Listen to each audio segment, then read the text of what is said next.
Date है आज 30 जनवरी 2023। ये सब टॉपिक डिस्कस करेंगे इस क्लास में। फर्स्ट टॉपिक है मैनूल। ये प्रीलिम्स के लिए इंपॉर्टेंट है। पहली बार रिसर्चर ने माउंट एवरेस्ट की जो पहाड़ियां हैं वहां पे इसको देखा गया, ढूंढा, पहली बार डिस्कवर किया। ये है मैनूल। बिल्ली की एक प्रजाति है। इसका बस आपको नाम याद रखना है कि ये है क्या। इसे पालस कैट के नाम से भी जानते हैं या मैनूल के नाम से। यूपीएससी प्रीलिम में एक क्वेश्चन ऐसा पूछता है, आपको कुछ स्पीसीज के नाम दे देगा और पूछेगा वो क्या है, एनिमल है, बर्ड्स है, स्नेक है या बटरफ्लाई है, इस तरह से पूछ लेता है। तो मैनूल क्या है? एक बिल्ली है, ये जंगली बिल्ली है, बहुत ही छोटी है, स्मॉल वाइल्ड कैट। और ये हार्श कंडीशन में भी रह सकती है, लेकिन ये नेचुरली सीक्रेटिव रहती है, छुप के रहती है, ये जनरली देखी नहीं जाती, बहुत कम देखी जाती है। इसलिए इसके बारे में जो जानकारी है बहुत ही कम होती है रिसर्चर के पास। इसका हैबिटेट कहाँ पे है, यानी कि मूल निवास कहाँ पे है? ये देखो, सेंट्रल एशिया के ग्रासलैंड और स्टेपीज में रहती है। सेंट्रल एशिया आप जानते हो कहाँ पे है, ये वर्ल्ड मैप देख रहे हो, ये जो सेंट्रल एशिया है यहाँ पे ग्रासलैंड में या फिर ये स्टेपीज जो ग्रासलैंड है वहाँ पे पाई जाती है। और इसकी कोर पॉपुलेशन मंगोलिया और चाइना में मिलती है। आईयूसीएन की रेड लिस्ट में देखें तो इसका लीस्ट कंसर्न स्टेटस है। आईयूसीएन आप जानते हो, international union for conservation of nature. ये एक इंटरनेशनल ऑर्गेनाइजेशन है जिसमें गवर्नमेंट और नॉन गवर्नमेंटल ऑर्गेनाइजेशन दोनों पार्टिसिपेट करती हैं। एनजीओ जो होती हैं वो भी पार्टिसिपेट करती हैं और गवर्नमेंट ऑर्गेनाइजेशन भी।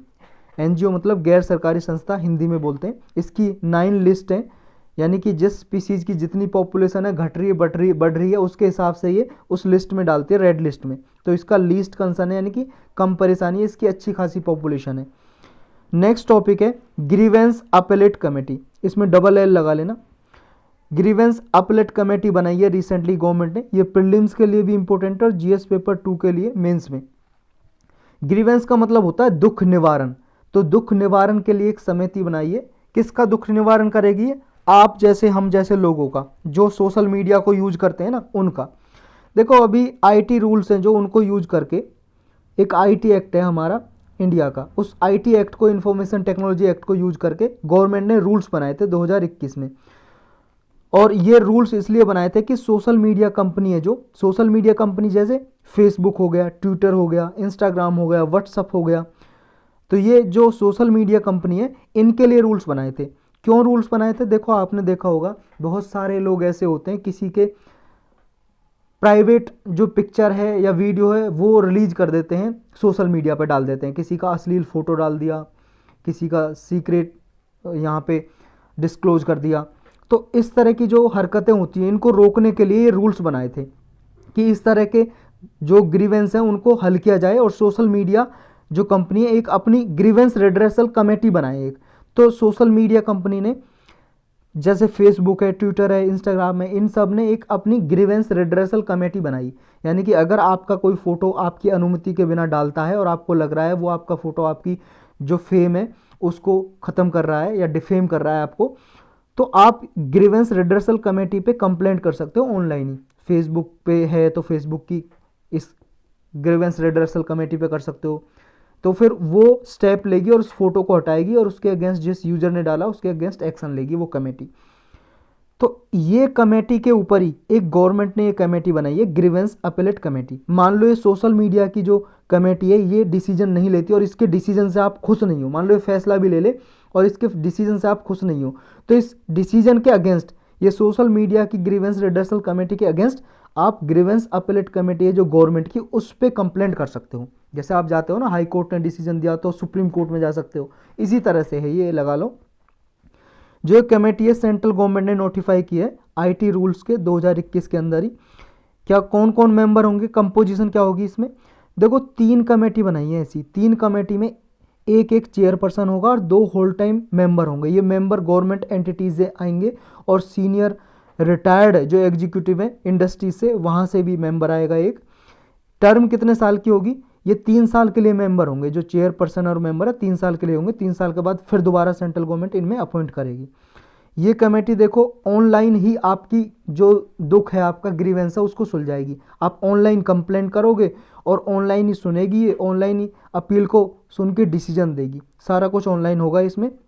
जो यूजर्स है, अगर किसी इंटरमीडियरीज है, social media intermediaries, social media intermediaries का मतलब है जैसे फेसबुक हो गया, व्हाट्सअप वगैरह, ये सब है।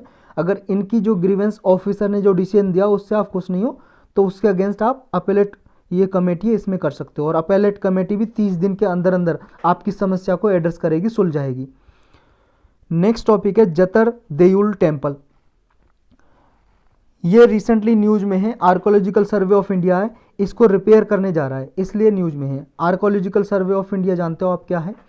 1861 में बनाया था। इसका हेडक्वार्टर न्यू दिल्ली में मिनिस्ट्री ऑफ कल्चर के अंडर काम करता है। जितनी भी हमारे मोनूमेंट्स हैं उनको प्रोटेक्ट करने का काम करता है। मोनूमेंट्स मतलब स्मारक, कोई हिस्टोरिकल बिल्डिंग हो गई जैसे ताजमहल, रेड फोर्ट, इस तरह के कोई टेम्पल हो गया। तो अभी ये जतुर द्वैल टेम्पल कहाँ पे, लोकेशन आपको याद रखनी है। ये वेस्ट बंगाल में है और ये टेराकोटा टेम्पल है, टेराकोटा से बना हुआ। टेराकोटा एक मिट्टी का टाइप है, ये लगा लो। ये ब्रिक और जो इसके प्लांट वगैरह हैं यहाँ पे आसपास, उनको रिप्लेस करेगा ये archaeological survey of India. Prelims के लिए मेनली इंपॉर्टेंट है ये, और मेंस के लिए ये जो टाइप है इसका, देउल टाइप, देउल टाइप किस तरह के टेम्पल होते हैं वो इंपॉर्टेंट है मेंस के लिए आर्ट एंड कल्चर में। ये देखो इस तरह का बना हुआ है, इसे बोलते हैं देउल टाइप। एक शिखर बना होता है, ये शिखर, टावर बोलते हैं इसे इंग्लिश में, या शिखर आप हिंदी में बोल सकते हो। इस तरह का ये देवला स्टाइल टेम्पल बना हुआ है। देखो इसकी ईंटें हैं वो ख़राब हो चुकी हैं, इनको रिप्लेस करने के लिए आसपास के जो ट्री हैं, पेड़ हैं, प्लांट हैं, उनको रिप्लेस करने के लिए आर्कोलॉजिकल सर्वे ऑफ इंडिया काम कर रहा है। ये हिंदू टेम्पल है, भगवान शिव के लिए डेडिकेटेड है। लोकेशन कहाँ पे? वेस्ट बंगाल में 24 साउथ 24 परगना डिस्ट्रिक्ट है जो, उसमें एक कानाकन डिगी गांव है, उस गांव में लोकेटेड है ये टेम्पल। छोटी हिल पे बना हुआ है, सुंदरबन सेटलमेंट है जो उसके पास है। ये सुंदरबन सुना ही होगा आपने नाम, मैंग्रोव फॉरेस्ट है जो उसके पास है। यहाँ पे देखो 1875 में एक कॉपर प्लेट पाई गई थी। कॉपर प्लेट पे कुछ लिखा था इन्फॉर्मेशन, उसकी वजह से पता चला कि इस टेम्पल को राजा जयचंद्र ने बनाया था। राजा जयचंद्र ने 975 AD में बनाया था इस टेम्पल को। और ये आर्कोलॉजिकल सर्वे ऑफ इंडिया ने मॉन्यूमेंट्स ऑफ नेशनल इम्पोर्टेंस में क्लासिफाई किया हुआ है। मॉन्यूमेंट्स ऑफ नेशनल इम्पोर्टेंस क्या होते हैं?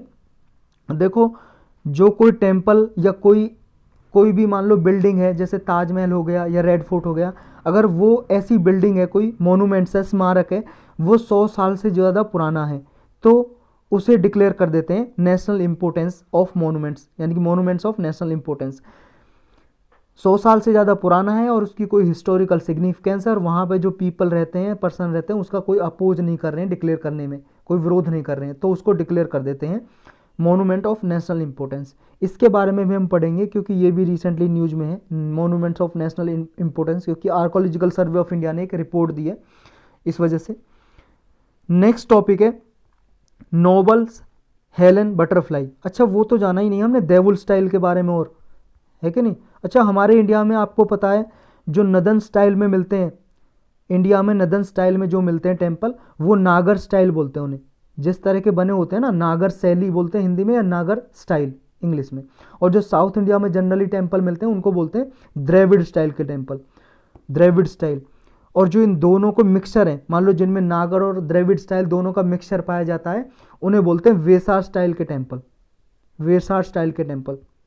और जो उड़ीसा है, उड़ीसा में एक अलग टाइप के मिलते हैं जिन्हें कलिंगा टाइप भी बोलते हैं, कलिंगा टाइप टेम्पल या देवला टाइप टेम्पल, क्योंकि कलिंग डायनेस्टी थी, कलिंग डायनेस्टी ने ये टेम्पल बनवाए थे, तो कुछ इस तरह के जो टेम्पल बने होते हैं उन्हें कलिंगा डायनेस्टी की वजह से कलिंगा स्टाइल टेम्पल या फिर देवला। तो ये कलिंगा या देवला 3 तरह के होते हैं।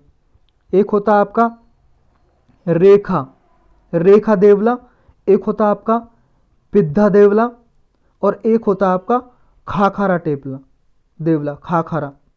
ये खाखारा कैसे कैसे नाम है, रेखा, पिद्धा और खाखारा देवला। इनमें थोड़ा अलग अलग होता है, जैसे इसमें एक टावर होता है, शिखर होता है, रेखा टाइप, जैसा हमने देखा ये टेम्पल जतर देवला टेम्पल, इस तरह का टावर होता है। और टावर को ही बोलते हैं देवला, टावर हर किसी में होता है इनमें, टावर कोई उड़ीसा में बोलते हैं देवला। और एक यहाँ पे जैसे मान लो स्क्वायर बना हो, इस तरह का स्क्वायर बना हो, उस पे टावर बना हो, उस पे टावर, उसे बोलते हैं पिद्धा स्टाइल का ही। तो इसी तरह से एक खाकरा होता है, इसमें भी टावर होता है और आसपास पे और यहाँ पे स्ट्रक्चर बना होता है, उसको बोलते हैं खाकरा। और यहाँ पे अगर हॉल बना हो, हॉल बना हो, हॉल का मतलब यहाँ पे रहने के मतलब प्रेयर करने के लिए एक हॉल बना हुआ है, प्रार्थना करने के लिए मंदिर में, और उस हॉल को नाम दिया जाता है जगमोहन। जगमोहन बोलते हैं यहाँ पे। तो ये चीज़ आपको याद रखनी है। इसमें 3 स्टाइल के होते हैं, देवला, रेखा, पिद्दा और खाकरा। नेक्स्ट टॉपिक है हमारा नोबल्स हेलन बटरफ्लाई। देखो कई बार यूपीएससी ने प्रीलिम में पूछा है, कुछ स्पीसीज दे देता है और पूछ लेता है क्या यार वो बटरफ्लाई की स्पीसीज होती हैं। तो आपको याद रखना नोबल हेलन क्या है। नोबल हेलन एक तितली है, बटरफ्लाई है। ये तितली दिखाई दे रही है आपको, ये प्रीलिम्स के लिए इंपॉर्टेंट है बस। लेकिन ये इस तरह की नहीं है, कुछ इस तरह की तितली है। ये देखो, ये ब्लैक तितली है, बटरफ्लाई। इसका नाम क्या है? Noble Helen. इसको पहली बार ना इंडिया में नामदफा नेशनल पार्क में देखा गया, और यूपीएससी ने नामदफा नेशनल पार्क पे भी क्वेश्चन पूछा हुआ है। कहाँ पे? ये अरुणाचल प्रदेश में। इसके बारे में थोड़ा पढ़ेंगे डिटेल से, नामदफा नेशनल पार्क के बारे में। और पहली बार देखी गई नोबल हेलन बटरफ्लाई यहाँ पे। तो ये बटरफ्लाई कितनी बड़ी है कितनी नहीं है, वैसे इतना तो आपको याद करने की जरूरत है नहीं।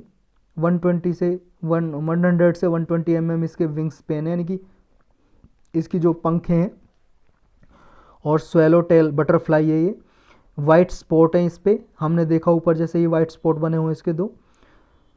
और साइंटिफिक नाम है इसका पेपिलियो नोबली। ये वैसे ये नाम याद करने की जरूरत है नहीं, आपको कर सकते हो। पेपिलो नोबली कोई ज़्यादा कठिन नहीं है। कहाँ कहाँ पे मिलती है ये? पहली बार तो इसको इंडिया में देखा गया नामदफा नेशनल पार्क में। उसके अलावा ये म्यांमार में मिलती है, यूनान प्रोविंस है चाइना की, वहाँ पे मिलती है। थाईलैंड में मिलती है, लाओस, कंबोडिया, वियतनाम में पाई जाती है। ये जो स्पीसीज है ये बहुत ही रेयरली पाई जाती है, बहुत ही रेयरली पाई जाती है। नामदफा नेशनल पार्क है, ये क्या है? देखो ये बिल्कुल जो हमारा इंडिया है, इंडिया का ये म्यांमार बॉर्डर है और ये चाइना का बॉर्डर है। ट्राई जंक्शन पे मिलता है, ये ट्राई जंक्शन पे यहाँ पे है। और ये म्यांमार और इंडिया का बॉर्डर भी बनाता है, इंटरनेशनल बॉर्डर, ये नेशनल पार्क। यहाँ अरुणाचल प्रदेश में चांगलांग डिस्ट्रिक्ट है, वहाँ पे है ये Namdapha national park. Namdapha national park 2 पहाड़ियों के बीच में, एक पटकाई रेंज पहाड़ी है यहाँ पे, और एक है आपकी मिसमी हिल्स। मिसमी हिल्स के अंदर ही है डफा बम रिज। डफा बम रिज मिसमी हिल्स की नॉर्थ ईस्ट हिमालय में है जो, और पटकाई रेंज, इन दोनों के बीच में सिचुएटेड है ये Namdapha national park. Indo Myanmar China tri junction पे यहाँ पे पास है, और ईस्टर्न हिमालय का बायोडाइवर्सिटी हॉटस्पॉट के अंदर आता है ये। देखो हमारे इंडिया में 4 बायोडाइवर्सिटी हॉटस्पॉट हैं। एक तो है वेस्टर्न घाट, और एक है हिमालयाज, हिमालयाज में ईस्टर्न हिमालयाज, और एक है इंडो बर्मा। यहाँ पे इंडो बर्मा रीजन है हमारा, ये है। ये थोड़ा म्यांमार में भी पड़ता है। म्यांमार का पहले नाम बर्मा हुआ करता था, म्यांमार का पहले नाम। और एक है आपका सुंडालैंड, सुंडालैंड बोलते हैं जो निकोबार आइलैंड है ना यहाँ पे, ये वाला सुंडालैंड। तो ये 4 बायोडाइवर्सिटी हॉटस्पॉट हैं। तो बायोडाइवर्सिटी हॉटस्पॉट होते क्या हैं? देखो नॉमन मेयर नाम के एक आदमी थे जिन्होंने ये बायोडाइवर्सिटी हॉटस्पॉट का नाम दिया। उसके बाद ये एक कंजर्वेशन इंटरनेशनल ऑर्गेनाइजेशन है, ये आइडेंटिफाई करती है कि कौन सा बायोडाइवर्सिटी हॉटस्पॉट है। किस आधार पे करती है? देखो ऐसा एरिया हो जहाँ पे जंगल हो, पेड़ पौधे हों, लेकिन वहाँ पे कम से कम एटलीस्ट कम से कम 1500 स्पीसीज हों, कम से कम प्लांट की, ट्रीज़ की, और आपके एनिमल बर्ड, ये कम से कम ना 1500 स्पीसीज हों, वेराइटी हों अलग अलग। और वहाँ पे ऐसी वैरायटी हो जो 70% या उससे ज़्यादा, 70% या उससे ज़्यादा बायोडाइवर्सिटी वहाँ की लुप्त हो चुकी हो, एक्सटिंक्ट हो चुकी हो। यानी कि पहले वहाँ पे जितनी वैरायटी के पाए जाते थे जीव जंतु पेड़ पौधे, उनमें से 70% या उससे ज़्यादा लुप्त हो चुके हैं, ख़त्म हो चुके हैं, वो है ही नहीं। अब 30% ही लगभग बचा है वहाँ पे, प्लांट, ट्री या स्पीसीज़ कोई भी। तो उस तरह के जो एरिया है उस एरिया को बायोडाइवर्सिटी हॉटस्पॉट डिक्लेयर कर देते हैं। तो हमारे इंडिया में 4 है, कहाँ कहाँ पे आपको पता चल गया? Western Ghat, eastern Himalaya, Indo Burma region, Sundaland. Sundaland कहाँ पे? निकोबार में, अंडमान निकोबार, याद रख सकते हो। ये नेशनल पार्क डिक्लेयर कब किया था? नेशनल पार्क 1983 में नामदफा नेशनल पार्क को डिक्लेयर किया गया था। यहाँ पे क्लाइमेट कैसा मिलता है? यहाँ पे देखो सब ट्रॉपिकल जोन है, ये सब ट्रॉपिकल जोन में आता है। सब ट्रॉपिकल जोन आप जानते हो क्या है? ये देखो, ये अर्थ है, अर्थ की भूमध्य रेखा हिंदी में बोलते हैं, इक्वेटर इंग्लिश में बोलते हैं, 0 degree equator line, equator line EQUOTOR equator. और तो इक्वेटर को भूमध्य रेखा हिंदी में बोलेंगे, और इससे नॉर्थ और साउथ में 23.5 डिग्री नॉर्थ और साउथ में 23.5 23.5 डिग्री, ये बीच वाला रीजन है ट्रॉपिकल। इसके साइड में ये लगभग 35 तक सब ट्रॉपिकल रीजन बोलते हैं। फिर ये आता है आपका सब ट्रॉपिकल के बाद टेम्परेट रीजन आता है, लगभग 45 से लेके और 60 तक ये टेम्परेट रीजन आता है। फिर उसके बाद पोलर रीजन आ जाता है, 60 से लेकर 90 तक पोलर रीजन। और टेम्परेट रीजन की स्पेलिंग ये है, टेम्परेट रीजन जो 35 से लेकर 60 तक या 45 से 60 के अराउंड तक, ये टेम्परेट रीजन दोनों साइड। तो ये सब ट्रॉपिकल रीजन है, जो सब ट्रॉपिकल रीजन है इसमें पाया जाता है। और ये देखो इंडिया में सब ट्रॉपिकल रीजन है, क्योंकि देखो 23.5 डिग्री की लाइन ये जा रही है, इसके बाद ये सब ट्रॉपिकल रीजन आ जाता है, सब ट्रॉपिकल रीजन आ जाता है इंडिया का। तो सब ट्रॉपिकल रीजन में पड़ता है ये। लेकिन यहाँ पे देखो फॉरेस्ट कौन कौन टाइप के मिलते हैं, ये एक बार यूपीएससी ने पूछा था कि ऐसा कौन सा नेशनल पार्क है जिसमें इतने टाइप के फॉरेस्ट पाए जाते हैं। उसमें ऑप्शन में था कि जिसमें सब ट्रॉपिकल, ट्रॉपिकल, एवरग्रीन और वेट टेम्परेट ये पाए जाते हैं। यहाँ पे वेट टेम्परेट भी मिलता है और ट्रॉपिकल यानी कि एवरग्रीन फॉरेस्ट भी मिलता है, यहाँ पे सब ट्रॉपिकल फॉरेस्ट भी मिलता है, वेस्ट मोइस्ट डेसिडुअस फॉरेस्ट भी मिलता है। तो यहाँ पे जंगल के 3-4 टाइप के मिलते हैं, इसलिए ये इम्पोर्टेंट है। बायोडाइवर्सिटी देख लेते हैं, यानी कि जैव विविधता। देखो यहाँ पे इकलौता ये वर्ल्ड का पार्क है जहाँ पे 4 फेलाइन स्पीसीज एक साथ मिलते हैं बिग कैट के। बिग कैट मतलब जैसे टाइगर, ये कैट की प्रजाति के हैं, बिल्ली की प्रजाति के। टाइगर, लियोपार्ड, स्नो लियोपार्ड और क्लाउडेड लियोपार्ड, ये 4 पूरे वर्ल्ड में एक जगह कहीं भी नहीं पाए जाते एक पार्क में। सिर्फ ये इकलौता पार्क है नामदफा नेशनल पार्क, ये चारों प्रजाति एक पार्क में मिलती हैं। और यहाँ पे हुलॉक गिब्बन भी पाया जाता है, ये बंदर की तरह का दिखता है लेकिन ये एप स्पीसीज में आता है, हुलॉक गिब्बन। देखो हमने जो एक लेक्चर में डिस्कस किया हुआ है सब कुछ ये, कि हमारे जो नेशनल पार्क वगैरह और जो बायोस्फीयर रिजर्व हैं उसका लेक्चर बना हुआ है, इन्वायरमेंट की प्लेलिस्ट में जाकर देख सकते हो। ये सारे स्पीसीज के बारे में हमने अलग से ढंग से पढ़ा हुआ है पूरा डिटेल में, और सारे की तस्वीर देख के पूरा कैसे दिखते हैं, क्या क्या वेराइटी है इनकी, और कौन से फॉरेस्ट में कौन कौन से जानवर पाए जाते हैं, कौन कौन से पेड़ पाए जाते हैं, सब कुछ हमने पढ़ा हुआ है उस लेक्चर में। Important national park, tiger reserve का लेक्चर बना होगा इन्वायरमेंट की प्लेलिस्ट में, और एक बायोस्फीयर रिजर्व का बना होगा, वो आप देख सकते हो जाके इन्वायरमेंट की प्लेलिस्ट में जाके। और मोस्ट इंपॉर्टेंट टॉपिक है ये, क्योंकि हर साल यूपीएससी एक आध क्वेश्चन इनसे पूछता है, इन प्रजाति से या नेशनल पार्क से, टाइगर रिजर्व से, इनसे पूछता ही पूछता है। तो ये इकलौती एप स्पीसीज है जो इंडिया में पाई जाती है, हुलॉक गिब्बन की, और इस नेशनल पार्क में भी पाई जाती है ये। नेक्स्ट टॉपिक है national centre for polar oceanic research. ये प्रीलिम्स के लिए इंपॉर्टेंट है और जीएस पेपर 3 के लिए, साइंस एंड टेक्नोलॉजी में भी आता है ये टॉपिक। ये जो सेंटर है इसने अभी स्टडी की अंटार्कटिका रीजन की। इसने पाया कि 2022 में जो गर्मी पड़ी है उसकी वजह से जो सी लेवल है, सी आइस लेवल यानी कि अंटार्कटिका की जो बर्फ़ है, सी आइस है, वो थोड़ी पिघल गई है, वो थोड़ा लेवल लोअर हो गया उसका, ये रिकॉर्ड किया गया, इसलिए सेंटर आया। तो हमें इस सेंटर के बारे में जानना है। ये सेंटर ऑटोनोमस रिसर्च इंस्टीट्यूट है एक, यानी कि अपने आप रूल्स रेगुलेशन बना सकता है, ये अपने डिसीजन ले सकता है खुद। ऑटोनोमस रिसर्च इंस्टीट्यूट है, रिसर्च करता है। कौन से मंत्रालय के अंदर आता है, ये मिनिस्ट्री आपको जरूर याद रखनी है, मिनिस्ट्री ऑफ अर्थ साइंस के अंदर आता है, और 1998 में बनाया था इसको, 1998 में। कहाँ पे लोकेटेड है ये, गोवा में लोकेटेड है। कहाँ पे, गोवा, ये याद रखना आपको। तो NCPOR है जो national centre for polar and oceanic research, ये पोलर एक्सपीडिशन साइंटिफिक रिसर्च के लिए प्लानिंग करता है, एग्जीक्यूट करता है। यानी कि देखो अगर इंडिया को रिसर्च करनी हो आर्कटिक में या फिर अंटार्कटिका में, यहाँ पे कोई यात्रा करनी है, इसके लिए ये प्लानिंग करता है। और रिसर्च करनी हो सदर्न ओशन में यहाँ पे, या इंडिया के हिमालयाज रीजन में रिसर्च करनी हो, इन सब के लिए ये प्लानिंग करता है और उस प्लानिंग को एग्जीक्यूट करता है। और क्या करता है ये देखो नोडल एजेंसी हमने ऊपर डिस्कस कर ही लिया है, Himalayas, polar, southern ocean region के लिए प्लानिंग करता है। दूसरा ये मैपिंग करता है, एक्सक्लूसिव इकोनॉमिक जोन है जो उसकी मैपिंग करता है। और कॉन्टिनेंटल सेल्फ मार्जिन है, डीप ओशन मिशन है, इसके लिए ये प्लानिंग करता है। एक्सक्लूसिव इकोनॉमिक जोन आप जानते ही है, जैसे इंडिया है या कोई भी कंट्री है, कंट्री से सी की तरफ, समुद्र की तरफ, ओशन की तरफ हम जाएंगे 200 नॉटिकल माइल तक, बेस लाइन से 200 नॉटिकल माइल तक, उसे बोलते हैं एक्सक्लूसिव इकोनॉमिक जोन। इनके बारे में पूरा डिटेल में अलग से लेक्चर में पढ़ा हुआ है, सबके लेक्चर आपको मिल जाएंगे, प्लेलिस्ट जो अलग अलग बनी हुई है, इन्वायरमेंट की, ज्योग्राफी की, सब में मिल जाएंगे। एक नॉटिकल माइल में 1.85 किलोमीटर होता है। समुद्र की यात्रा जब हम करते हैं तो उसे नॉटिकल माइल्स में लिखते हैं, जैसे आप रोड पे चल रहे हो तो किलोमीटर में लिखते हैं, समुद्र में चल रहे हो तो नॉटिकल माइल में जनरली नापते हैं उसे।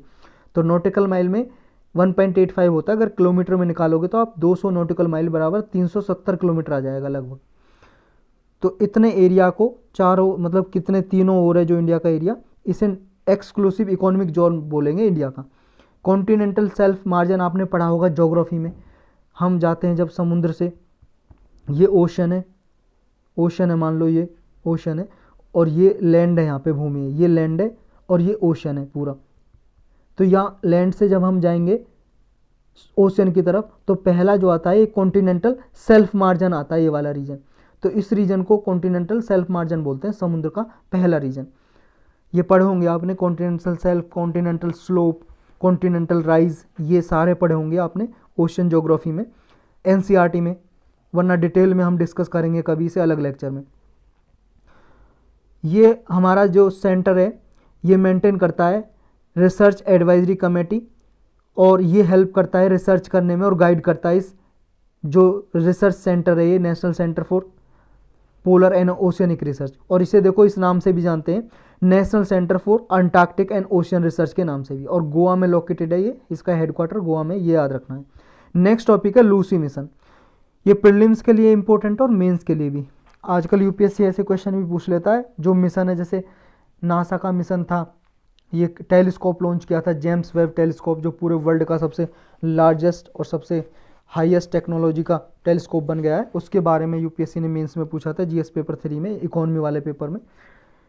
तो ये लूसी मिशन क्या है, इसके बारे में डिटेल से डिस्कस करेंगे। नासा ने ये रिसेंटली अनाउंस किया है कि लूसी मिशन में एक नया टारगेट जोड़ा गया है। ये 2021 के लगभग लॉन्च किया था ये नासा ने। नासा क्या है, जैसे हमारे इंडिया की space agency ISRO, Indian space research organisation, जो सैटेलाइट वगैरह भेजती है स्पेस में, रिसर्च वगैरह करती रहती है आसमान में, स्पेस में। इसी तरह अमेरिका की एजेंसी है नासा। तो इसने भेजा था ये लूसी मिशन। कहाँ पे भेजा था ये ट्रोजन एस्ट्रॉयड पे भेजा था, जुपिटर के ट्रोजन एस्ट्रॉयड। एस्ट्रॉयड को क्षुद्र ग्रह बोलते हैं हिंदी में, क्षुद्र ग्रह। तो ये ट्रोजन क्षुद्र ग्रह कैसे होते हैं, इनके बारे में भी जानेंगे। और जुपिटर आपको पता है क्या है, ग्रह है एक, बृहस्पति ग्रह बोलते हैं हिंदी में। तो इसके ट्रोजन एस्ट्रॉयड के पास भेजा था, लगभग 6 बिलियन किलोमीटर की लॉन्ग जर्नी से भी ज़्यादा ये यात्रा तय करेगा स्पेसक्राफ्ट जो भेजा है। ये इस तरह का मिशन है, ये लूसी मिशन, ये स्पेसक्राफ्ट है। ये आपका ट्रोजन दिखाई दे रहा है, ट्रोजन एस्ट्रॉयड जुपिटर का, इसके चारों ओर चक्कर लगाएगा और रिसर्च करेगा ये।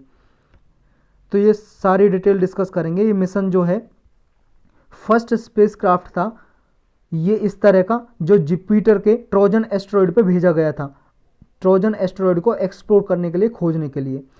2021 में 16 अक्टूबर को लॉन्च किया था नासा ने ये, और ये 12 साल से ज़्यादा 8 एस्ट्रॉयड पे विजिट करेगा। 8 एस्ट्रॉयड हैं ऐसे जिन पे ही विजिट करेगा। देखो एस्ट्रॉयड पहले पूरा डिटेल से जानते हैं एस्ट्रॉयड के बारे में थोड़ा।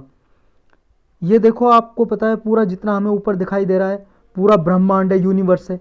यूनिवर्स इंग्लिश में बोलते हैं, हिंदी में ब्रह्मांड। उसके अंदर बहुत सारी हजारों करोड़ों अरबों ये गैलेक्सीज हैं, गैलेक्सीज। और गैलेक्सीज के अंदर होते हैं सोलर सिस्टम। जैसे हमारी गैलेक्सी का नाम है मिल्की वे, मिल्की वे, दुग्ध मेघला हिंदी में बोलते हैं। गैलेक्सी के अंदर होता सोलर सिस्टम, जैसे हमारा है। हमारे सोलर सिस्टम का एक स्टार है, हमारे स्टार का नाम क्या है, हमारे तारे का नाम है सन, सूरज। और उस सन के चारों ओर 8 ग्रह घूम रहे हैं। 5 हो गए, 6, 7, 8। तो ये 8 ग्रह घूम रहे हैं। पहला कौन सा है, मरकरी, फिर है वीनस, मरकरी का मतलब बुध ग्रह, सबसे नज़दीक है सन के। फिर वीनस, शुक्र, अर्थ आपका फिर आता है, फिर आता है आपका मार्स, मार्स मतलब मंगल ग्रह, फिर आता है आपका जुपिटर, फिर आता है सैटर्न, सन, सैटर्न मतलब शनि, फिर यूरेनस और फिर नेपच्यून। आप ऐसे याद रख सकते हो, ये दो वर्ड याद रखो, वैम और सन, एम वैम जे सन। तो जो मार्स और जुपिटर ग्रह है इनके बीच में ना एक एस्ट्रॉयड बेल्ट है, छोटे छोटे छोटे छोटे क्षुद्र ग्रह घूम रहे हैं, ये छोटे छोटे, ये बेल्ट है, ये चारों ओर सन के चारों ओर चक्कर लगा रही है। लेकिन कुछ ऐसे क्षुद्र ग्रह एस्ट्रॉयड हैं जो जुपिटर की जो ऑर्बिट है ना, जैसे ये सन है, सन के चारों ओर कोई ग्रह चक्कर लगा रहा है, जैसे अर्थ चक्कर लगा रही है इसके चारों ओर, तो ये अर्थ का जो ये पाथ है, जो अर्थ का चारों ओर चक्कर लगा रही है, ये रास्ता बना हुआ है पाथ चारों ओर, इस पाथ को बोलते हैं ज्योग्राफिकल भाषा में ऑर्बिट, ऑर्बिट। तो इस ऑर्बिट है ऐसी, जैसे अर्थ का ऑर्बिट है ऐसे जुपिटर का भी है, बृहस्पति ग्रह ये चारों ओर चक्कर लगा रहा है। तो इसके ऑर्बिट के साथ साथ कुछ ऐसे हैं, देखो यहाँ मार्स भी होगा, मार्स मंगल ग्रह भी चक्कर लगा रहा है, इधर जुपिटर लगा रहा है। एक अलग अलग कलर ले लेते हैं, मान लो ये सन है और सन के चारों ओर ये चक्कर लगा रहा है जुपिटर, और इधर इसके बीच में लगा रहा है मार्स, चक्कर लगा रहा है ये मार्स मंगल ग्रह, और इसके बीच में कहीं पे ये एस्ट्रॉयड, एस्ट्रॉयड बेल्ट है, ये भी चक्कर लगा रही है, एस्ट्रॉयड छोटे छोटे क्षुद्र ग्रह हैं, ये भी इसके चारों ओर चक्कर लगा रहे हैं। लेकिन कुछ क्षुद्र ग्रह जो एस्ट्रॉयड है ना, कुछ ऐसे हैं कि वो ना इस जुपिटर के कुछ आगे हैं, मान लो ये जुपिटर ग्रह है, इसके आगे कुछ एस्ट्रॉयड इसके ऑर्बिट में कुछ पीछे हैं, जो जुपिटर का ऑर्बिट है उसी में, उसी के साथ ही चक्कर लगा रहे हैं, जुपिटर के ऑर्बिट के साथ। वरना इन्हें जो एस्ट्रॉयड होना चाहिए कहाँ, मार्स और जुपिटर के बीच में होना चाहिए, लेकिन जुपिटर का जो ऑर्बिट है, पाथ है, उसी रास्ते पे चल रहे हैं, कुछ जुपिटर के आगे कुछ जुपिटर के पीछे, कुछ लीडिंग में, लीडिंग मतलब आगे, और कुछ ट्रेलिंग, ट्रेलिंग मतलब पीछे, ट्रेलिंग स्टेज में। तो ये जो आगे पीछे जुपिटर के चल रहे हैं और जुपिटर के सेम ऑर्बिट में घूम रहे हैं, उन्हीं को बोलते हैं ट्रोजन एस्ट्रॉयड। समझ में आया ट्रोजन एस्ट्रॉयड? तो इनको ही रिसर्च करने के लिए, एक्सप्लोर करने के लिए नासा ने लूसी मिशन भेजा है, ये आपको याद होना चाहिए। तो ये ट्रोजन एस्ट्रॉयड 7 एस्ट्रॉयड हैं जो लीडिंग है जुपिटर पे, यानी कि जुपिटर से आगे चल रहे हैं लेकिन जुपिटर के सेम ऑर्बिट में, और एक है ट्रेलिंग में। तो ये 8 ऐसे ट्रोजन एस्ट्रॉयड हैं जिनकी रिसर्च करेगा ये लूसी मिशन। और ऐसे सिर्फ 8 ट्रोजन एस्ट्रॉयड नहीं है, बहुत बड़ी संख्या में है, 4800 से ज़्यादा तो ढूंढ चुका है रिसर्च करके साइंटिस्ट वगैरह। ये ट्रोजन एस्ट्रॉयड हम जान चुके हैं क्या हैं, और ट्रोजन एस्ट्रॉयड के भी पॉइंट हैं कुछ, जिन्हें बोलते हैं लैग्रेंज पॉइंट। लैग्रेंज पॉइंट पे ये मिशन काम करेगा, लूसी मिशन। ट्रोजन एस्ट्रॉयड के पॉइंट है लैग्रेंज पॉइंट। लैग्रेंज पॉइंट क्या होते हैं ये भी जानेंगे हम क्या है, मोस्ट इंपॉर्टेंट है लैग्रेंजियन पॉइंट, या लैग्रेंज पॉइंट बोलते हैं, या लैग्रेंजियन पॉइंट, लैग्रेंज पॉइंट या लैग्रेंजियन पॉइंट। ये IAN लास्ट में, इसके आगे ई लगा दो, मतलब इसे हटा के, तो लैग्रेंज पॉइंट या फिर लैग्रेंजियन पॉइंट। तो ये क्या होते हैं, ये इसके बारे में भी जानेंगे। यहाँ पे मिशन जाएगा और ट्रोजन एस्ट्रॉयड के बारे में पता करेगा। मिशन का फ़ायदा क्या होगा, एक्सप्लोर करेगा। ये 5 बिलियन ईयर्स एगो पहले ये बने थे हमारे सोलर सिस्टम में, तो इनके कुछ ओल्डेस्ट रेमनेंट्स हैं, अवशेष हैं ट्रोजन एस्ट्रॉयड के, उनकी रिसर्च करेगा। और इनसे पता क्या चलेगा, ये पता चलेगा ना कि हमारा सोलर सिस्टम कैसे बना, कैसे इवॉल्व हुआ, कैसे यूनिवर्स बना, कैसे अर्थ बनी, कैसे ग्रह बने। तो इनके बारे में खोज करेगा ना, ये सब कुछ इनका हमें आंसर मिल सकेगा। और ऐसे जुपिटर से जो एसोसिएटेड है, ऐसे ट्रोजन एस्ट्रॉयड लगभग 4800 से भी ज़्यादा हैं, 4800 से भी ज़्यादा ऐसे ट्रोजन एस्ट्रॉयड हैं। लेकिन ये 8 ट्रोजन एस्ट्रॉयड की छानबीन करेगा, देखेगा, एक्सप्लोर करेगा। सन है, जो सन के पास 2 लूज ग्रुप हैं, एक लीडिंग और एक ट्रेलिंग, जो हम ऊपर डिस्कस कर चुके हैं। ये सब कुछ वही बता रहा है, यहाँ पे लिखा हुआ है। हम जानते हैं अब इसके बारे में, लैग्रेंज पॉइंट के बारे में। लैग्रेंज पॉइंट क्या होता है यहाँ पे समझते हैं। एक अलग पेज ले लेते हैं, इस पेज को डिलीट कर देते हैं। ये देखो, ये सन है, ये सन है और ये अर्थ है, मान लो ये अर्थ है।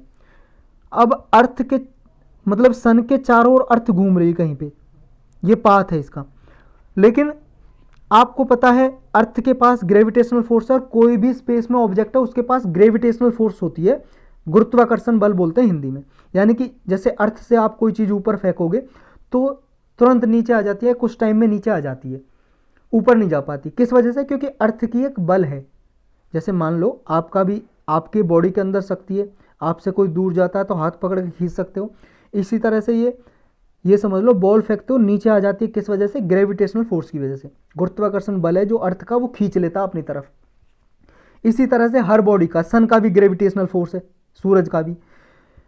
तो अर्थ से हम कोई चीज भेजेंगे और अर्थ अपनी तरफ भी फोर्स लगाएगी, खींचेगी उसे। लेकिन अर्थ से दूर कोई ऐसा पॉइंट आता है कि अर्थ की ग्रेविटेशनल फोर्स खत्म हो जाती है, और सन से दूर ऐसा पॉइंट आएगा वहां सन की भी ग्रेविटेशनल फोर्स खत्म हो जाएगी।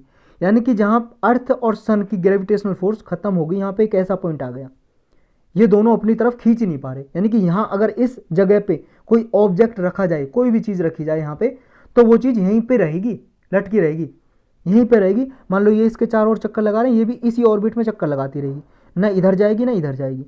तो ये ऐसा पॉइंट है, जो ऐसे पॉइंट जहां पे ग्रेविटेशनल फोर्स खत्म हो जाए एक तरह से, और दोनों की इक्वल हो जाए ग्रेविटेशनल फोर्स। और यहां पे ये समझ लो जो सेंट्रीप्यूटल फोर्स भी लगती है ना, सेंट्रीप्यूटल फोर्स। सेंट्रीप्यूटल फोर्स क्या है? जब कोई बॉडी घूमती है, जैसे मान लो ये बॉडी घूम रही है किसी के चारों ओर, जैसे सन के चारों ओर अर्थ घूम रही है, अर्थ के अंदर जो, ये देखो यहाँ पे देखो, ये सन है, अलग पेन ले लेता हूँ, ये सन है और ये अर्थ है, ये चारों ओर घूम रही है। तो जो अर्थ के अंदर यहाँ फोर्स लग रही है ना कुछ, सन और अर्थ के अंदर, उसे सेंट्रीप्यूटल फोर्स बोलते हैं। और इसके बाहर जो फोर्स लग रही है उसे सेंट्रीफ्यूगल फोर्स बोलते हैं। सेंट्री का आगे फ्यूगल फोर्स लगा लो, मतलब बाहर की तरफ सेंट्रीफ्यूगल फोर्स। किसी भी मूविंग बॉडी के, जैसे मान लो आप कोई बाल्टी पकड़ लो और आप चारों ओर घूमने लग जाओ, बाल्टी पकड़ के घूमने लगा चारों ओर, तो बाल्टी की अंदर की तरफ जो फोर्स लग रही है वो सेंट्रीपिटल, और बाहर की तरफ सेंट्रीफ्यूगल। जैसे मान लो ये एक गोल चक्कर है, आप इसके चारों ओर बाइक चला रहे हो, बाइक अब इसके चारों ओर जब घूम रहे हो, दो फोर्स काम कर रही होती है, एक अंदर की तरफ और एक बाहर की तरफ। अगर मान लो आप अंदर की तरफ गिर गए तो सेंट्रीफ्यूगल फोर्स ने आपको खींच लिया, और बाहर की तरफ इस गोल चक्कर से आप बाहर निकल गए, मान लो चक्कर लगाते लगाते बाहर निकल गए, तो आपको सेंट्रीफ्यूगल फोर्स खींच रही है, सेंट्रीफ्यूगल। तो बाहर की तरफ सेंट्रीफ्यूगल और अंदर की तरफ सेंट्रीपिटल।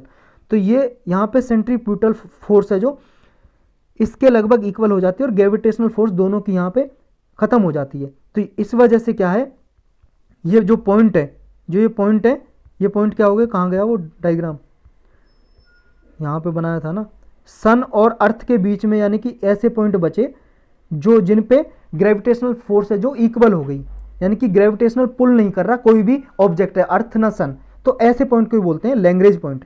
यानी कि लैग्रेंज पॉइंट स्पेस में ऐसी पोजीशन हो गई जहां पे दो बॉडी की ग्रेविटेशनल फोर्स है, वो अट्रैक्शन रिपल्सन उनका एक तरह से न्यूट्रल हो जाता है। यानी कि दो बॉडी की जो ग्रेविटेशनल पुल है सेंट्रीपिटल फोर्स के इक्वल हो जाती है, और यहाँ पे ऑब्जेक्ट को कोई खींच नहीं पाता, अपनी तरफ अट्रैक्ट नहीं कर पाता है, और ना ही रिपेल कर पाता है, धकेल पाता है। रिपेल का मतलब धकेल पाता है।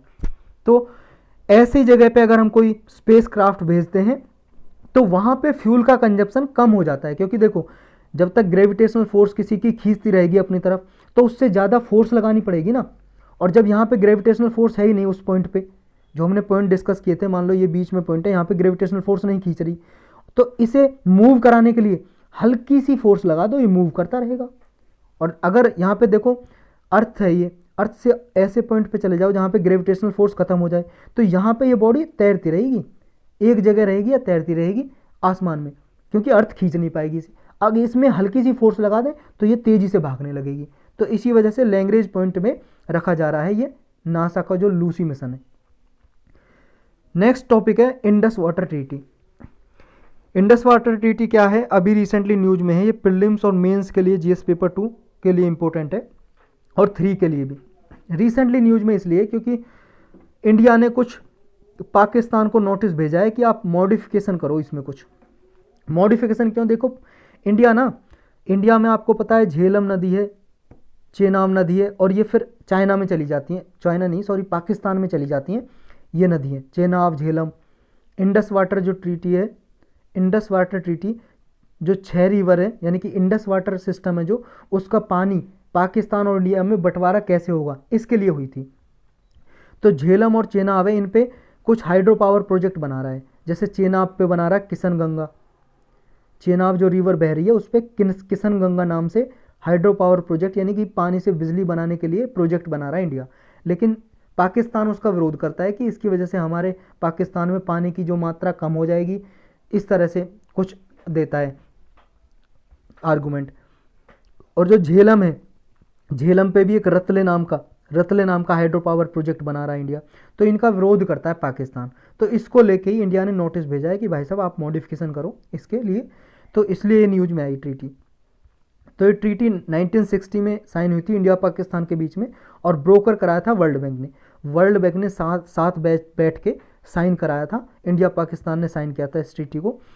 ये ट्रीटी जो इंडस वाटर सिस्टम है या इंडस रिवर सिस्टम है, उसके वाटर के यूज को डिवाइड करती है कि कौन कितना पानी यूज करेगा। यहाँ पे देखो ईस्टर्न रिवर है जो ब्यास, रावी, सतलुज, इंडस के ईस्टर्न साइड में जो है रिवर ब्यास, रावी, सतलुज, उनका जो पानी है वो इंडिया यूज करेगा ज़्यादा पानी। और जो इंडस की चेनाब, झेलम, ये ट्राइब्यूटरी और इंडस, मतलब इंडस वाटर सिस्टम में सारी आती हैं, ब्यास, रावी, सतलुज, इंडस, चेनाब, झेलम। और जो ईस्टर्न पार्ट है वो ब्यास, रावी, सतलुज, ये पानी कौन यूज करेगा अधिकतर इसका? इंडिया। और जो वेस्टर्न साइड में रिवर है जैसे इंडस, चेनाब, झेलम, इन 3 रिवर का पानी यूज करेगा अधिकतर पाकिस्तान। तो ये ट्रीटी हुई थी। अब देखो जो चेनाब, झेलम, इंडस, ये सारी होके तो जाती है इंडिया से ही ना। आपने देखा होगा मैप पे, ये देखो वर्ल्ड मैप, इसे मैं मिटा लेता हूँ। ये वर्ल्ड मैप देख रहे हो आप, ये इंडस रिवर है, यहाँ से होते जाती है। झेलम, चेनाब, ब्यास, रावी, सतलुज सब यहीं से इंडिया से होके निकलती हैं। ये चाइना से ओरिजिन होता है इंडस का, सतलुज का इधर से तिब्बत से। ये जाती तो कहाँ पे? इंडिया में होके ही जाती है ना, पाकिस्तान में। तो ये पानी का बंटवारा करने के लिए ट्रीटी आई थी। तो इस ट्रीटी में अलाउ किया था कि जो ईस्टर्न रिवर है ब्यास, रावी, सतलुज, इनका अधिकतर पानी इंडिया यूज करेगा, और जो बचा कुचा पानी जो जाएगा पाकिस्तान में जाएगा वो पाकिस्तान यूज करेगा। और अधिकतर पानी मोस्टली इंडस, चेनाब, झेलम का पाकिस्तान यूज करेगा। लेकिन इंडस, चेनाब, झेलम इंडिया से होके ही तो निकलती हैं, तो इसका पानी लिमिटेड पर्पज के लिए इंडिया भी यूज कर सकता है, जैसे इरिगेशन यूज के लिए, खेतों में पानी लगाने के लिए, या फिर नॉन कंजप्टिव यूज के लिए कर सकता है अनलिमिटेड, जैसे पावर जनरेशन के लिए। नॉन कंजप्टिव का मतलब पानी आप यहाँ से लो ना, जितना पानी है उसे यूज करके इसी में रहे। जैसे पावर जनरेशन करोगे तो यहाँ पे मान लो डैम बनाओगे, ये रिवर बह रही है, यहाँ पे बांध बना दिया, अब इस बांध की वजह से यहाँ पे बिजली पैदा करोगे आप टरबाइन घुमाने के लिए, तो ये पानी रहेगा तो रिवर में ही ना, हम इससे निकाल तो नहीं रहे। जैसे इरिगेशन के लिए हम निकाल सकते हैं, लेकिन इसमें निकलेगा नहीं, यहीं पे बहता रहेगा। तो ये पावर जनरेशन के लिए यूज कर सकते हैं। नेविगेशन मतलब यहाँ पे बोट चलाने के लिए बोट चला सकते हैं, या कोई भी फ्लोटिंग प्रॉपर्टी बना सकते हैं, फिश कल्चर कर सकते हैं, मछली उत्पादन कर सकते हैं हम। तो ये सब लिमिटेड यूज के लिए हम कर सकते हैं, ये इरिगेशन लिमिटेड यूज के लिए। और अनलिमिटेड ऐसा जो पानी हम निकाले ना, उसे अनलिमिटेड यूज कर सकते हैं उसका। तो इंडिया ट्रीटी के हिसाब से चल रहा है, पावर जनरेशन हम अनलिमिटेड यूज कर सकते हैं, यहाँ पे बना सकते हैं। लेकिन पाकिस्तान विरोध कर रहा है उसका, किशन गंगा, रतले प्रोजेक्ट है, रतले प्रोजेक्ट इनका।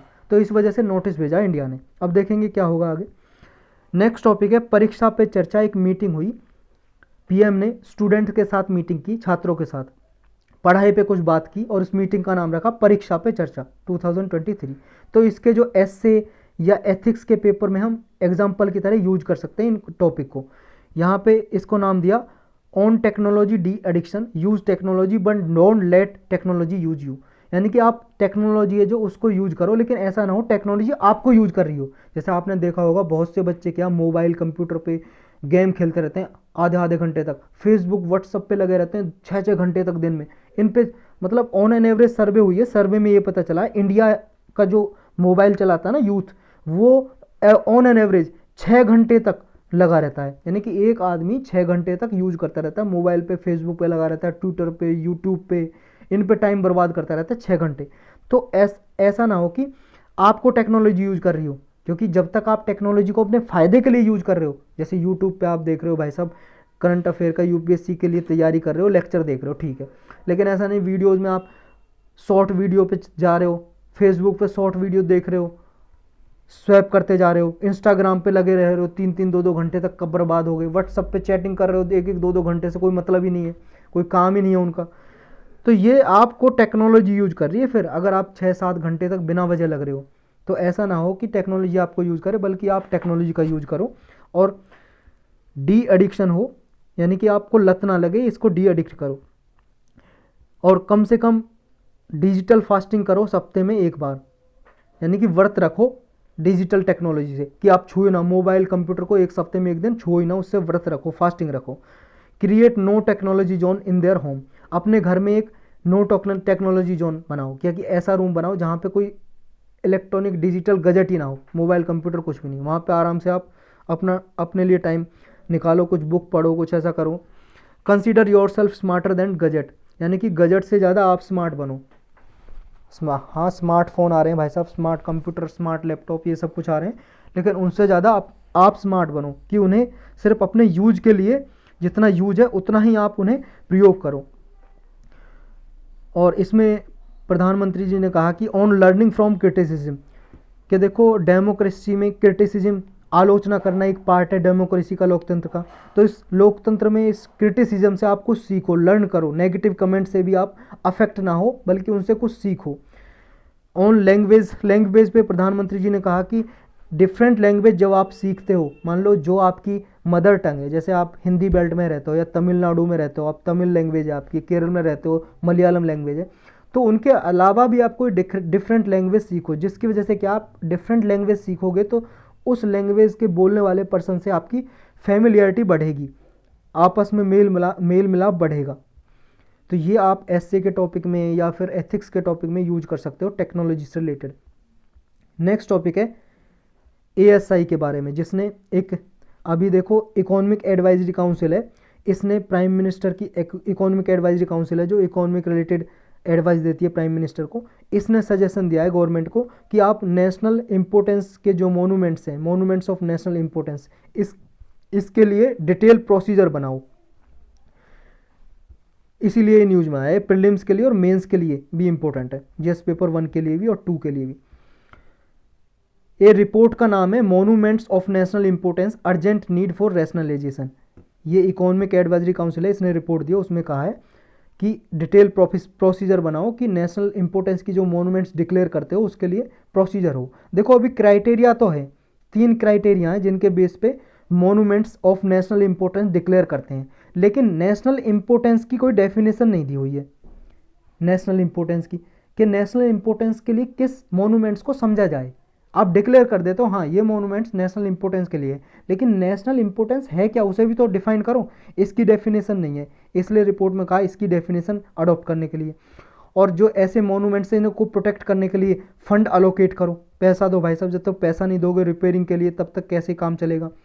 और एएसआई है जो आर्कोलॉजिकल सर्वे ऑफ इंडिया, इसके बारे में हमने ऊपर डिस्कस किया डिटेल में, ये एक बुक नोटिफाई करे कि जो भी मोनूमेंट्स ऑफ नेशनल इंपॉर्टेंस है, मोनूमेंट्स ऑफ नेशनल इंपॉर्टेंस, इनकी एक बुक निकाले, पब्लिश करे।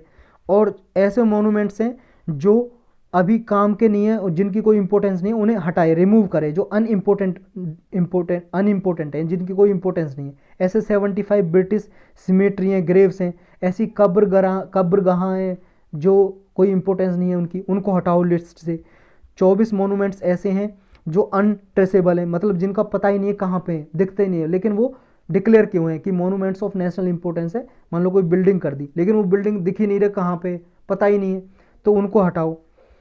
कुछ माइनर मोनूमेंट्स हैं जिनका जो इतनी इंपॉर्टेंस नहीं है, छोटे मोनूमेंट्स से स्मारक हैं, तो ऐसे मोनूमेंट्स या एंटिक्विटीज़ को, पुरानी चीज़ें जो, उनको लोकल इंपॉर्टेंस समझ के उनकी स्टेट को हैंड ओवर करो, जो जिस स्टेट में उन स्टेट को दो, स्टेट उनकी जिम्मेदारी ले कि स्टेट प्रोटेक्ट करे उन्हें, सेंट्रल गवर्नमेंट की कोई जिम्मेदारी ना रहे। 60% ऐसे हैं मोनूमेंट्स जो 5 स्टेट में ही हैं, उत्तर प्रदेश, कर्नाटक, तमिलनाडु, मध्य प्रदेश और महाराष्ट्र में। इकलौते दिल्ली सिटी में 173 नेशनल मोनूमेंट्स हैं, मोनूमेंट्स ऑफ नेशनल इंपॉर्टेंस। और इंडिया में currently 3695 monuments of national importance हैं जो एएसआई प्रोटेक्ट करती है, जिनको आर्कोलॉजिकल सर्वे ऑफ इंडिया। और ये किस एक्ट के अंदर डिक्लेयर करते हैं, ये कानून बना हुआ है ancient monuments and archaeological sites and remains act 1958 का। 2010 में इसमें एक अमेंडमेंट किया जिसके लिए एक नेशनल मोनूमेंट अथॉरिटी बनाई, 2010 में अमेंडमेंट करके। तो ये ASI और नेशनल मोनूमेंट अथॉरिटी ये प्रोटेक्ट करते हैं इन जो नेशनल इंपॉर्टेंस के लिए मोनूमेंट डिक्लेयर कर दिए होते हैं। और इसी में क्राइटेरिया भी लिखा हुआ है, क्राइटेरिया किस क्राइटेरिया पे डिक्लेयर किया जाएगा। लेकिन हाँ, नेशनल इंपॉर्टेंस क्या है उसको डिफाइन नहीं किया हुआ इस एक्ट में भी, तो उसको डिफाइन करने के लिए बोला है इसने इकोनॉमिक एडवाइजरी काउंसिल ने। सेंट्रल गवर्नमेंट इनको प्रोटेक्ट करता है, मेंटेन करता है, प्रमोट करता है मोनूमेंट्स को, जो ये नेशनल इंपॉर्टेंस के मोनूमेंट्स डिक्लेयर कर दिए जाते हैं। क्राइटेरिया क्या है? क्राइटेरिया वही है जो हमने ऊपर डिस्कस किए अबव टॉपिक में। जैसे कोई 100 साल से ज़्यादा पुरानी कोई मोनूमेंट से स्मारक है, जैसे ताजमहल, रेड फोर्ट, या कोई स्पेशल हिस्टोरिकल या आर्कोलॉजिकल साइट है, इंटरेस्ट है, या फिर वहाँ पे देखो जो पब्लिक है उसका कोई ऑब्जेक्शन ना हो जहाँ पे डिक्लेयर कर रहे हैं, कोई पब्लिक का इंटरेस्ट से विरोध ना हो, मतलब पब्लिक के इंटरेस्ट का विरोध ना हो। नेक्स्ट टॉपिक है जेनेटिक इंजीनियर्ड ट्रीज। ये प्रीलिम्स के लिए इंपॉर्टेंट है मेनली, तो वैसे मेंस के लिए भी जीएस पेपर 3 के लिए जेनेटिकली इंजीनियर्ड ट्री या जेनेटिकली इंजीनियर्ड क्या होते हैं, जेनेटिकली मॉडिफाइड प्लांट क्या होते हैं, इसके बारे में डिटेल में लेक्चर पढ़ा हुआ है, आप साइंस एंड टेक की प्लेलिस्ट में जाकर देख सकते हो। हम यहाँ पे जो इस न्यूज़ में है वही डिस्कस करेंगे, क्योंकि ऑलरेडी लेक्चर देखो बहुत ज़्यादा बड़ा हो गया है, 46 मिनट का हो चुका है। यूएसए ने देखो अभी जेनेटिकली इंजीनियर एक प्लांट बनाया है, ये चेस्टनट ट्री है ना, ये पेड़ है चेस्टनट ट्री का, इसका ये एक वर्जन बनाया है जिसको जेनेटिकली इंजीनियर किया है। तो अभी इसे वाइल्ड में इंट्रोड्यूस करने जा रही है, यानी कि जंगलों में लगाने जा रही है इस ट्री को, पेड़ को, इसलिए न्यूज में आया। ये चेस्टनट ट्री है, जो चेस्टनट ट्री ये पेड़ है, इसका नाम दिया है जो जेनेटिकली मॉडिफाइड किया है ना जिसको, उसको नाम दिया डार्लिंग 58। चेस्टनट ट्री का ही नाम है जो जेनेटिकली इंजीनियर्ड है। तो जेनेटिकली इंजीनियर होता क्या है, देखो जैसे ये बीज है किसी पेड़ का, इसमें ना मॉडिफिकेशन कर देते हैं, या इसमें एक नया जीन डाल देते हैं, जीन, या इसको अल्टर कर देते हैं इसके जीन को, और फिर नया बीज बना देते हैं। जो नया सीड बनेगा उसे मान लो खेत में लगा देते हैं या कहीं पे जंगलों में लगा देते हैं।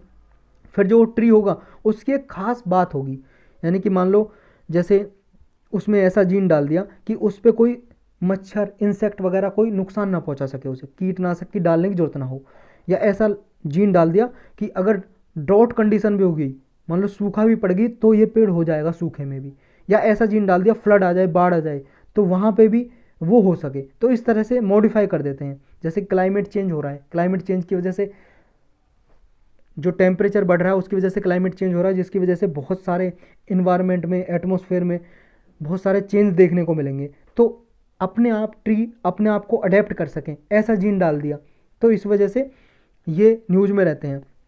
तो जेनेटिकली इंजीनियर जो ट्री है इसका नाम याद रखना, डार्लिंग 58 क्या है, चेस्टनट ट्री है, अमेरिका ने ये बनाया है, अमेरिका के रिसर्चर है जो उन्होंने। और इसकी जो वैरायटी है ना, जो चेस्टनट ट्री है, ये एक डेसिडुअस ट्री है, यानी कि डेसिडुअस फॉरेस्ट है। ये डेसिडुअस फॉरेस्ट होते हैं जो मॉइस्ट और ड्राई, दो तरह के होते हैं, मॉइस्ट और ड्राई। बारिश और टेम्परेचर के वजह से इनको डिफाइन किया जाता है, इनके बारे में भी हम पढ़ चुके हैं डिटेल में। 20th सेंचुरी जो थी वहाँ पे नॉर्थ अमेरिका में इनकी जो पॉपुलेशन है ट्री की, चेस्टनट ट्री की, वो यहाँ से वो एलिमिनेट हो गई। लगभग 4 बिलियन ट्री यहाँ पे ख़त्म हो गए, 4 बिलियन ट्री, लगभग 400 करोड़ पेड़ यहाँ पे ख़त्म हो गए थे नॉर्थ अमेरिका में, चेस्टनट ट्री। किस वजह से? एक फंगल डिसीज़ की वजह से। एक फंगल है, फंगल का नाम क्या है, फंगस बोल सकते हो, फंगस। फंगस का नाम याद रखना आपको, ये क्या है ऐसे पूछ सकते हैं। दूसरे पेन से हाईलाइट करता हूँ मैं, ये देखो, क्रायोफोनेक्ट्रिया पैरासिटिका, क्रायोफोनेक्ट्रिया पैरासिटिका, ये क्या है, फंगस है, एक फंगस। इस फंगस की वजह से ट्री में फंगस लग गई थी, इसकी वजह से 400 करोड़ से ज़्यादा ट्री ख़त्म हो गए थे यहाँ से। इस वजह से ये ऐसा ट्री बनाया है, इसमें ऐसा जीन डाला है कि ये फंगस इसे नुकसान ना पहुँचा सके इस ट्री को। तो इसे वाइल्ड में इंट्रोड्यूस करेंगे, जंगलों में इंट्रोड्यूस करेंगे। जो जेनेटिकली इंजीनियर ट्री हैं, क्या ऐसे कोई और कंट्री ने भी बनाए? बिल्कुल बनाए। चाइना ने बनाया एक पॉपुलर ट्री बनाया जिसमें इंसेक्ट रेजिस्टेंट है, यानी कि इसको कोई इंसेक्ट, कीट वीट नुकसान नहीं पहुंचा सकेंगे पॉपुलर ट्री को। इंडिया ने बनाया एक जी रबर, जेनेटिकली इंजीनियर रबर के ट्री का बनाया। इसमें देखो ये जीन डाला है, ये आपको याद रखना, मोस्ट इंपोर्टेंट। इंडिया ने रबर के ट्री में कौन सा जीन डाला है, MnSOD gene, manganese containing super oxide dismutase. इस जीन का नाम है MNSOD, शॉर्टकट में याद रखना, और फुल इसका नाम। ये जीन किस में डाला? रबर में, जेनेटिकली इंजीनियर रबर बन गई है ये। तो ये ट्री कैसे होते हैं? GET हमने ऊपर डिस्कस कर लिया है। इस जेनेटिकली मॉडिफाइड ट्री भी बोलते हैं इसे, या जेनेटिकली इंजीनियर ट्री भी बोलते हैं, GM tree, genetically modified tree shortcut में, या GE tree, genetically engineer tree, या ट्रांसजेनिक ट्री भी बोलते हैं इनको, जिसमें जीन को मॉडिफाई कर देते हैं, चेंज कर देते हैं, अल्टर कर देते हैं। तो ये पूरा हम ऊपर डिस्कस कर चुके हैं, सारा यही लिखा है इसमें। लेकिन इससे कुछ परेशानियां हैं, जो जेनेटिकली मॉडिफाइड प्लांट या ट्री होते हैं उनसे कुछ परेशानियां हैं। क्या? पहली परेशानी तो ये कि इन पे एनिमल या वहाँ पे आसपास की जो ट्री हैं और जो नेचुरल ट्री हैं उन पे कुछ इनको कंटेमिनेट कर सकता है। और दूसरा ये कि इनका और क्या क्या इम्पैक्ट होगा लॉन्ग टर्म के लिए। मान लो ये 10-15 साल के लिए, 20 साल के लिए, 100 साल के लिए लगे रहें ये ट्री, तो बाकी की बायोडाइवर्सिटी को नुकसान पहुंचाएंगे क्या? ऐसा तो नहीं है। बाकी की डाइवर्सिटी का जो न्यूट्रिएंट है सॉइल में से सबको अपने आप ही खींच लें ये, और कुछ न्यूट्रिएंट छोड़े ना, बाकी के ट्री खत्म हो जाएं, सिर्फ यही बचें। तो ऐसा अभी कुछ मतलब रिसर्च हुई नहीं है, इन पे सर्वे नहीं हुई है। तो इनके लॉन्ग टर्म इम्पैक्ट क्या होंगे ये अभी तक किसी को पता नहीं है, इन पे साइंटिफिक स्टडी होना बाकी है। तो ये भी कुछ एक्सपर्ट इसका विरोध करते हैं कि हो सकता है बायोडाइवर्सिटी को नुकसान हो, पहले आप इनकी रिसर्च करो, सर्वे करो, इनसे कुछ और नुकसान तो नहीं है, तब इन्हें इंट्रोड्यूस करो। तो यही था आज इस लेक्चर में, बहुत लंबा लेक्चर हो गया आज का।